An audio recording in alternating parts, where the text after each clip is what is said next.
আগের ক্লাসে আমরা শব্দ গঠনের কয়েকটি পদ্ধতি বা কৌশল জেনেছি। আজকে শব্দ নির্মাণের আরও একটি কৌশল শিখব, যেটার নাম উপসর্গ। এই উপসর্গ কী, তার বৈশিষ্ট্য কী, কোথায় বসে, উপসর্গ কত প্রকারের হয়, প্রত্যেকটা উপসর্গ যোগে কিভাবে শব্দ গঠন করা হয়, সেই সবগুলোই আজকের আলোচ্য বিষয়। প্রথমেই তোমরা দেখো যে কয়েকটি উদাহরণ দেওয়া হয়েছে। বি পূর্বক বদ যোগ অ সমান বিবাদ। এইখানে এই বিবাদ শব্দের বি, এইটা হচ্ছে উপসর্গ। বদ ধাতুর সঙ্গে অপ্রত্যয় যুক্ত হয়ে বিবাদ শব্দটি গড়ে উঠেছে। তাহলে কি দেখতে পেলাম আমরা? যে বি উপসর্গ বদ ধাতু যোগ অপ্রত্যয়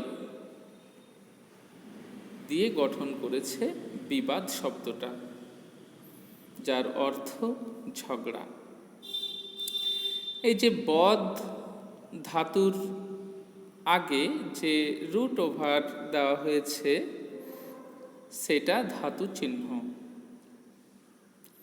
তাহলে এই যে ধাতু চিহ্ন দিয়ে আমাদেরকে ধাতু বোঝানো হয়েছে। উপসর্গের বৈশিষ্ট্য কি না, এগুলি আসলে সংস্কৃত অব্যয় ও উপসর্গ।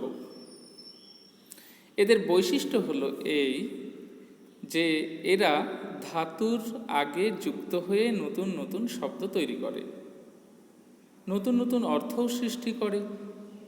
তাহলে একটা প্রশ্ন আসে যে সংস্কৃত অব্যয় কি উপসর্গ? না, সকল সংস্কৃত অব্যয়ই উপসর্গ নয়। সেগুলিই উপসর্গ যেগুলি ধাতুর আগে যুক্ত হয়ে শব্দ গঠনে ও ধাতুর নতুন অর্থ সৃষ্টিতে সাহায্য করে, সেগুলোকেই আমরা বলবো উপসর্গ। এখন এই যে সংস্কৃত উপসর্গ, এই উপসর্গ কাকে বলে, কত প্রকার, সেগুলো এখন আমরা জানব।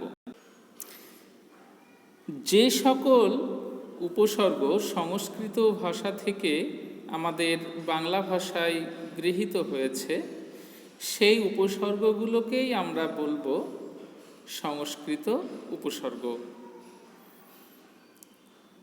এই সংস্কৃত উপসর্গ এরা সংখ্যায় 20টি, যথা প্র, পরা, অপ, সম, নি, অব, অনু, নির, দূর, বি, অধি, সু, উদ, পরি, প্রতি, অভি, অতি, অপি, উপ ও আ। এই যে 20টি সংস্কৃত উপসর্গ,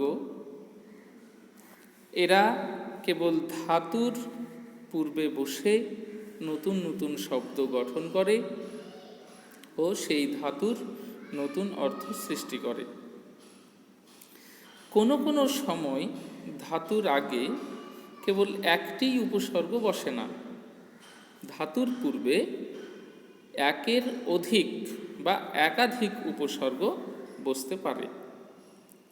যেমন দেখো, ব্যবহার, এখানে বি পূর্বক অব পূর্বক হি ধাতু। তাহলে এখানে দেখো, এই হি ধাতুর পূর্বে দুটো উপসর্গ প্রয়োগ করা হয়েছে, একটা বি আর একটা অব, দিয়ে তৈরি হয়েছে ব্যবহার। তাহলে আমরা দেখতে পেলাম যে উপসর্গ প্রয়োগের ক্ষেত্রে যে ধাতুর পূর্বে একটি উপসর্গ বসেও নতুন শব্দ গঠন করতে পারে, আবার ধাতুর পূর্বে একাধিক উপসর্গ বসিয়েও আমরা নতুন নতুন শব্দ গঠন করতে পারি। এখন আসছি যে উপসর্গ যোগে ধাতুজ ভিন্নার্থক শব্দ।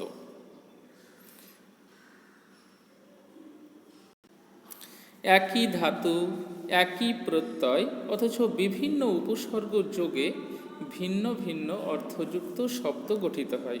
যেমন ক্রি ধাতুর অর্থ হচ্ছে করা, কিন্তু আ উপসর্গ ক্রি যোগ ঘং আকার, এখানে লক্ষ্য করো আ উপসর্গ, ক্রিটা ধাতু, ঘংটা প্রত্যয়, দিয়ে হলো কি আকার, যার অর্থ আকৃতি। পরের উদাহরণটাই দেখো যে ক্রি ধাতুর পূর্বে সম উপসর্গ যুক্ত হয়েছে এবং পরে ঘং প্রত্যয় যুক্ত হয়ে তৈরি হয়েছে সংস্কার, যার অর্থ শুদ্ধি। তাহলে আমরা দেখলাম যে একই ধাতু, একই প্রত্যয়, অথচ উপসর্গটা অন্যরকম বা ভিন্ন। সেই ভিন্ন উপসর্গ যোগ করেও ভিন্ন ভিন্ন অর্থযুক্ত শব্দ গঠন করা হয়। আর একটা উদাহরণ দেখো, হ্রি ধাতু, অর্থাৎ হ্রি ধাতুর অর্থ হলো হরণ করা, কিন্তু হ্রি ধাতুর ও ঘং প্রত্যয়ের সঙ্গে আ উপসর্গ যোগ করে হয়েছে আহার। আহার কথাটার অর্থ হচ্ছে ভক্ষণ। আবার একই ধাতু ও একই প্রত্যয়ের পূর্বে আয়ের পরিবর্তে প্র উপসর্গটা প্রয়োগ করে নতুন শব্দটা তৈরি হয়েছে প্রহার, যার অর্থ নিগ্রহ। এইভাবে আমরা দেখতে পাব যে একই ধাতু ও একই প্রত্যয়ের পূর্বে ভিন্ন ভিন্ন উপসর্গ যোগে ভিন্ন ভিন্ন অর্থযুক্ত শব্দ গঠিত হয়। সংস্কৃত উপসর্গের প্রয়োগ। তাহলে ধাতুর সঙ্গে উপসর্গ যোগে নিচের প্রতিটি শব্দ নিষ্পন্ন হয়েছে। হাইফেন চিহ্ন দিয়ে উপসর্গকে পৃথক করে দেখানো হয়েছে। প্রতিটি উপসর্গ কি কি প্রধান অর্থে ব্যবহৃত হতে পারে প্রথম বন্ধনীর মধ্যে তাও উল্লেখ করা হয়েছে। তোমরা এই পাতাটা মনোযোগ সহকারে দেখবে। এখানে মোট 20টি সংস্কৃত উপসর্গ রয়েছে।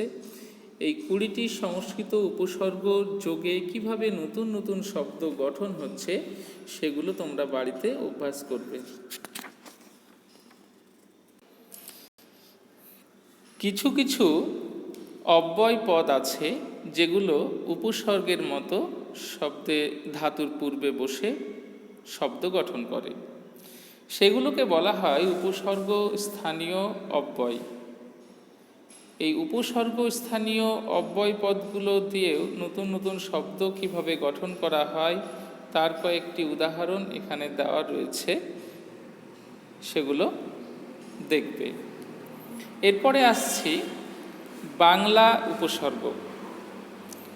বাংলা উপসর্গের একটা বিশেষ লক্ষ্য করার বিষয় এই যে একই উপসর্গ ধাতুর আগে বসে একরকম অর্থ দাঁড়ায়, আবার শব্দের পূর্বে বসে সেই শব্দের নতুন শব্দটার অর্থ অন্যরকম বোঝায়। যেমন দেখো এখানে হ্রি ধাতুর পূর্বে আ প্রত্যয় যুক্ত হয়েছে, পরে অপ্রত্যয় যুক্ত হয়ে আহার কথাটি বা শব্দটি গঠন করেছে। এই আহার শব্দের অর্থ হচ্ছে ভক্ষণ। আবার ভাজা শব্দের পূর্বে আ উপসর্গ যোগ করে হয়েছে আভাজা, অর্থাৎ যার অর্থ হচ্ছে পাক করা নয়। তফাৎটা লক্ষ্য করো, প্রথমে আ সংস্কৃত উপসর্গ, দ্বিতীয় আ বাংলা উপসর্গ। প্রথম আ বসেছে হ্রি ধাতুর আগে, দ্বিতীয় আ বসেছে ভাজা শব্দের আগে। প্রথম আ হ্রি ধাতুর অর্থ হরণ করাকে পাল্টে দিয়েছে, অর্থ হয়েছে ভক্ষণ। দ্বিতীয় আ ভাজা শব্দের অর্থ পাক করা তাকে পাল্টাতে পারেনি। তবে আয়ের নং অর্থ নয় পাক করা সঙ্গে যুক্ত হয়েছে, অর্থ হয়েছে পাক করা নয়। মিল একটি ক্ষেত্রে উভয়ই নতুন শব্দ গঠন করেছে। তাহলে বাংলা উপসর্গ ব্যাপারটা কি? যে বাংলা উপসর্গ ধাতু নয়, শব্দের আগে বসে এবং শব্দের অর্থ অপরিবর্তিত রেখে উপসর্গ তার নিজের অর্থ তার সঙ্গে যোগ করে। এগুলোকেই বলা হয় বাংলা উপসর্গ। এই বাংলা উপসর্গ যোগে নতুন শব্দ গঠিত হয়। পরে লক্ষ্য করো, কিছু দৃষ্টান্ত দেওয়া রয়েছে। আ, অনা, কু, নি, পাতি, ভরা, রাম, এগুলো হচ্ছে তোমার বাংলা উপসর্গ। এই বাংলা উপসর্গগুলির যোগে যে নতুন নতুন শব্দ গঠন হয় তা তোমরা এখান থেকে অভ্যাস করবে। এরপরে আসছি বিদেশি উপসর্গ। আমরা এতক্ষণ আলোচনা করলাম সংস্কৃত উপসর্গ ও বাংলা উপসর্গ।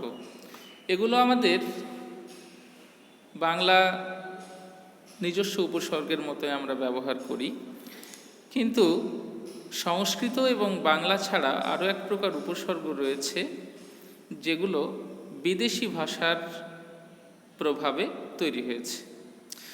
এই যে বিদেশি ভাষাগুলোর কিছু উপসর্গ আমাদের বাংলা ভাষায় প্রবেশ করেছে বা গৃহীত হয়েছে, সেই উপসর্গগুলোকে আমরা বলবো বিদেশি উপসর্গ। এই বিদেশি উপসর্গগুলোর মধ্যে প্রধান হচ্ছে ফার্সি ও ইংরেজি শব্দ। তাহলে বাংলায় কতগুলো ফার্সি ও ইংরেজি শব্দ উপসর্গ রূপে শব্দের আগে বসে নতুন শব্দ গঠন করে, সেগুলিকে বিদেশি উপসর্গ বলা হয়। যেমন দেখো, ফার্সি উপসর্গ গড়। এই ফার্সি গড় উপসর্গটি নং অর্থে ব্যবহার করা হয়। ফি, ফি উপসর্গটা প্রতি অর্থে ব্যবহার করা হয়। যেমন ফি বছর, ফি দিন, ফি রোজ, মানে প্রতি বছর, প্রতিদিন, প্রতি রোজ। দর, এই দর উপসর্গটা অল্প অর্থে ব্যবহার করা হয়। যেমন দর পাকা, দর কাঁচা, মানে দর পাকা কথার অর্থ কি? অল্প পাকা, অল্প কাঁচা। এইরকম তোমরা পরপর দেখবে বধ নিন্দা অর্থে, নিম প্রায় বা অর্ধ অর্থে, ব সহার্থে, বে নং অর্থে বা খারাপ অর্থে, হট প্রত্যেক অর্থে প্রয়োগ করা হয়। এছাড়াও আর এক প্রকার উপসর্গ রয়েছে ইংরেজি উপসর্গ। আমাদের দেশে ইংরেজ শাসন চলাকালীন প্রচুর পরিমাণে ইংরেজি শব্দ আমাদের বাংলা ভাষায় প্রবেশ করেছে। তার মধ্যে কিছু উপসর্গ অর্থাৎ ইংরেজি উপসর্গ আমাদের বাংলা ভাষায় ঢুকে গেছে। সেগুলোর মধ্যে প্রধান হচ্ছে হেড। হেড কথাটার অর্থ প্রধান, যেমন হেড পণ্ডিত, হেড অফিস, হেড জমাদার, হেড মৌলবি ইত্যাদি। সব, সব মানে অধীন, যেমন সাব জজ, সাব অফিস, সাব ডেপুটি ইত্যাদি। মিনি, এই মিনি ইংরেজি উপসর্গটা ক্ষুদ্র অর্থে ব্যবহার করা হয়। যেমন মিনি পত্রিকা, মিনি বাস, তাহলে ক্ষুদ্র অর্থাৎ ছোট, মানে ছোট পত্রিকা, ছোট বাস, ছোট ছাতা ইত্যাদি। হাফ, অর্থ অর্থে প্রয়োগ করা হয়। যেমন হাফ হাতা, হাফ আখড়াই, হাফ টাইম ইত্যাদি। তো আজকে এই পর্যন্তই উপসর্গের ক্লাসটা করানো হলো। তোমরা বিভিন্ন উপসর্গ যোগে নতুন নতুন শব্দ গঠন অভ্যাস করবে। আমরা পরবর্তী ক্লাসে শব্দ নির্মাণের আরও একটি কৌশল শিখব। আজকের ক্লাস এখানেই শেষ হলো।